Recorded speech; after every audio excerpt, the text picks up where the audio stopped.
बीड जिल्ह्यातील धक्कादायक घटना उघडकीस आली आहे। विवाहित महिलेला घरातून उचलून गावाबाहेर नेऊन तिच्यावर अत्याचार केल्याचा आरोप आहे। त्यानंतर तिला गावाच्या चावडीवर खांबाला बांधून ठेवण्यात आले। या घटनेने एकच खळबळ उडाली असून बीडमध्ये नेमके चालले तरी काय असा प्रश्न उपस्थित होत आहे। बीड जिल्ह्यात पुन्हा एकदा संतापजनक घटना उघडकीस आली। विवाहित महिलेला घरातून उचलून नेऊन तिच्यावर अत्याचार केल्याची धक्कादायक माहिती समोर आली। अत्याचारानंतर संबंधित महिलेला गावात आणून चावडीवरील खांबाला बांधून ठेवण्यात आल्याने परिसरात मोठी खळबळ उडाली आहे। ही घटना बीड जिल्ह्यातील पिंपळनेर पोलीस स्टेशनच्या हद्दीतील एका गावात घडली असल्याची माहिती समोर आली। या प्रकरणी पिंपळनेर पोलीस ठाण्यात गुन्हा दाखल करण्यात आला आहे। पोलिसांनी तातडीने कारवाई करत आरोपीला अटक केली असून पुढील तपास सुरू आहे। मिळालेल्या माहितीनुसार पीडित महिला रात्री आपल्या घरात झोपलेली असताना आरोपीने तिला जबरदस्तीने घरातून उचलून गावाबाहेर नेले। त्यानंतर तिच्यावर अत्याचार केल्याचा आरोप आहे।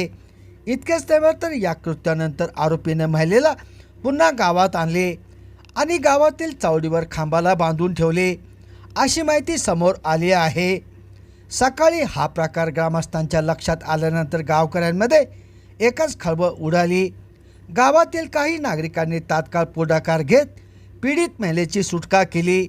त्यानंतर तिला सुरक्षित स्थळी नेण्यात आले आणि पोलिसांना याबाबत माहिती देण्यात आली। घटनेची माहिती मिळताच पिंपळनेर पोलीस स्टेशनचे पथक तातडीने घटनास्थळी दाखल झाले। पोलिसांनी तपास सुरू करत आरोपी वैभव पटेकर याला अटक केली। आरोपीला न्यायालयात हजर केले असता न्यायालयाने त्याला 17 मार्चपर्यंत पोलीस कोठडी सुनावली आहे। या प्रकरणाचा तपास स्थानिक पोलिसांसह पिंक पथकाकडून केला जात आहे। पोलिसांकडून घटनेचा सखोल तपास सुरू असून आणखीन काही माहिती समोर येण्याची शक्यता वर्तवली जात आहे।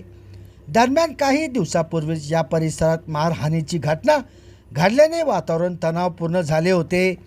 त्यात आता ही घटना समोर आल्याने नागरिकांमध्ये संताप व्यक्त केला जात आहे। महिलांच्या सुरक्षेचा प्रश्न पुन्हा एकदा ऐरणीवर आला असून आरोपींवर कठोर कारवाई करण्याची मागणी स्थानिकांकडून केली जात आहे। गेल्या काही महिन्यापासून बीड जिल्ह्याच्या विविध भागात गुन्हेगारीच्या घटना घडत आहेत। या घटना थांबण्याच्या ऐवजी वाढत असल्याचे पाहायला मिळत आहे। त्यामुळे नागरिकांमध्ये भीतीचे वातावरण निर्माण झाले। तसेच नागरिकांच्या सुरक्षेचा प्रश्नही उपस्थित होत आहे। संभाजीनगर समाचार न्यूज चॅनलसाठी सुनील टाक।